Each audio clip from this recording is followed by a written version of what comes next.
Mehriban xanım, pul verirdisə, xahiş eləmişdim. Siz bilirdiniz ki, mən ona pul vermişəm. Xeyr, onda get vasiflə də Siz götürüb mənə deyərdiniz ki, ay vətəndaş, səni Asif, Vasif, Agasif alladır. Səni alladılar, vermə bunlara pul. Siz mənə dediniz ki, mən pul vermişəm. Siz bilirdiniz ki, pul vermişəm. 4 ildir ki, MM Park MMC-dən mənzil aldığını iddia edən vətəndaş nə evinə qovuşa bilir, nə də ödədiyi vəsaiti geri ala bilir. Onun iddiasına görə ona mövcud olmayan mərtəbədən mənzil satılıb və daha sonra müqavilənin bir tərəfli ləğv edildiyini, onun hər hansı bir mənzilə sahib olmadığı bildirilib. Şahlar Qurbanov sədri olan MTK-dan mən mənzil almışam. Gələndə mənə dedilər, baxın, bu üzbəyüzdə 17-dir, bu olacaq 18.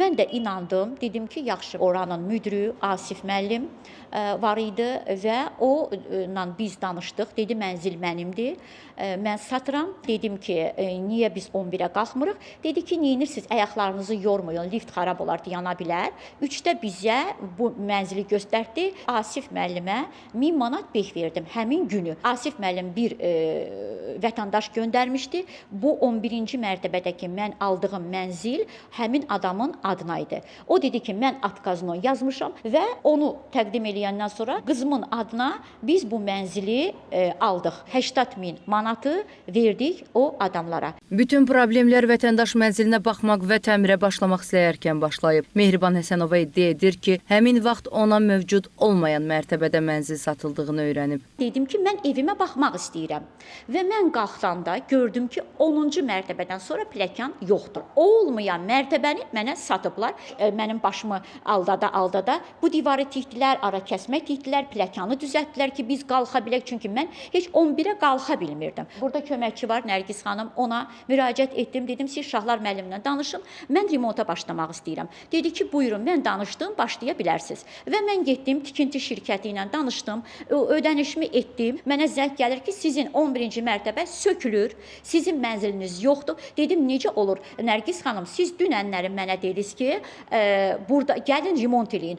Mənzilinə daxil ola bilməyən və problemi danışıqla həll edə bilmədiyini görən şikayətçi məhkəməyə müraciət edir. Onun sözlərinə görə məhz bundan sonra MTK rəhbərliyi müqaviləni qanunsuz bir tərəfli qaydada ləğv edib. Bizim 3 məhkəməmiz olub, biri təxirə salınıb, ikisində iştirak etmişik. Bu axırıncı məhkəməmizdə mənə Şahlar Qurbanov dedi ki, sənin mənzilin yoxdur, get pulunu kimə vermirsən ondan al. Mən sənin mənzilini ləğv eləmişəm və mənim mənzilimin ləğvi mənim məhkəməmdən bir gün öncə olub. Qanuna zid olaraq məni qarşı tərəfi çağırmadan mənim evimi adımdan ləğv eləyiblər. Niyə bu 4 ildə olmamışdı? Məhz mən iddianı qaldırandan sonra mənim mənzilim ləğv oldu. Məsələ ilə bağlı qarşı tərəfin də mövqeyini öyrəndik. MM Park MTK-nın sədri Şahlar Qurbanov bildirdi ki, o Mehriban Həsənovaya mənzil satmayıb. MTK sədri həmçinin qeyd etdi ki, 11-ci mərtəbə ilə bağlı tikinti icazəsi ləğv edildiyi üçün burada təmir işlərinin aparılmasına icazə verilmir.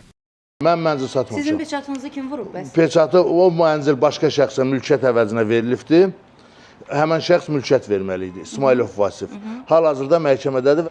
Vasif İsmailov da rəsmi ərizə ilə müraciət edir ki, şirkətə mənim adım olan mülkiyyəti Mehriban xanımının, digər xanımın adına formit eləyəm. Bu bizim vəzifə borcumuzdur. Adına formit eləmişsiniz. Bəli. Məhkəmə mübahisəsi başlayandan sonra birbaşa müqavilənin mülkiyyət hal-hazırda şirkətə verilmədiyinə görə ləğv olur. Hal-hazırda binanın taleyi məlum deyil.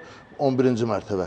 Arxitektura komitəsi tərəfindən icazə ləğv olunubdur. Görürsünüz, digər mərtəbələrdə yaşayış var, amma bu mərtəbədə heç kimdə yoxdur. 19 mərtəbədən bina ibarətdir. 11-ci mərtəbə tikiləndən sonra binanın tikintisini arxitektura komitəsi dayandırıb tutdu. Heç burada daşı daş üstə qoymağa icazə yoxdur. Arxitektura komitəsi tərəfindən dayandırılıb. Bəs buradan axı mənzillər satılıb başqa şəxslərə? Mənzillər satılıbdır, bəli, satılıbdır. Şirkətdən kim alıbsa, şirkət əgər problem olsa, şirkət onların pullarını qaytaracaq. Mənzilin ilk sahibi olduğunu bildirən Asif İsmailovla əlaqə saxlamağa çalışdıq. O zənglərimizi açsa da suallarımızı cavablandırmadı. Mehriban xanım iddia edir ki, sizdən mənzil alıb və hazırda mənzilinə... Düz gəlmir, mən eşitmirəm heç nə.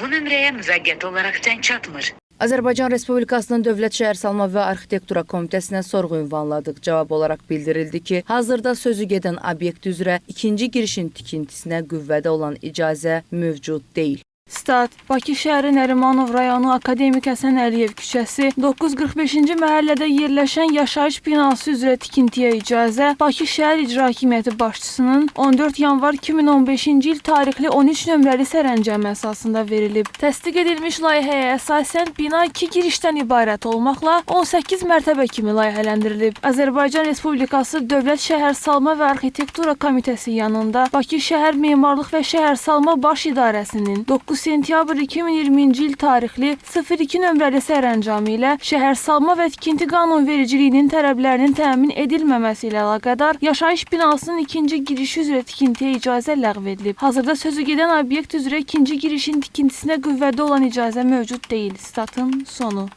Hüquqşünas Südəf Rəhimoğlu'nun sözlərinə görə müqavilə heç bir əsas göstərilmədən, qarşı tərəfə bildiriş göndərilmədən və ödənilmiş vəsaiti geri qaytarılmadan ləğv edilə bilməz. Belə hallarda Cinayət Məcəlləsinin 179 və 308-ci maddələri baxımından hüquqi məsuliyyət yaradır. Hər hansı bir müqaviləyə xitam verildiyi zaman müqavilənin xitam verilməsi barəsində bildiriş və xəbərdarlıq göndərilməlidir. Orada əsaslar bildirilməlidir, nəyə görə müqaviləyə xitam verilir və həmin o bildirişdə və xəbərdarlıqda qeyd olunmalıdır və artıq müqavilə xitam veriləndən sonra son xəbərdarlıq göndərilərək qeyd olunmalıdır ki, müqavilə xitam verilib və buna əsasında vətəndaşın pulu geri qaytarılmalıdır onun özünə. Əks təqdirdə digər tərəf məsuliyyət daşıyır. Bu məbləğ qaytarılmadığı təqdirdə Azərbaycan Respublikasının Cinayət Məcəlləsinə əsasən həmin mənzil tikinti kooperativi, yəni MTK məsuliyyəti cəlb oluna bilərlər.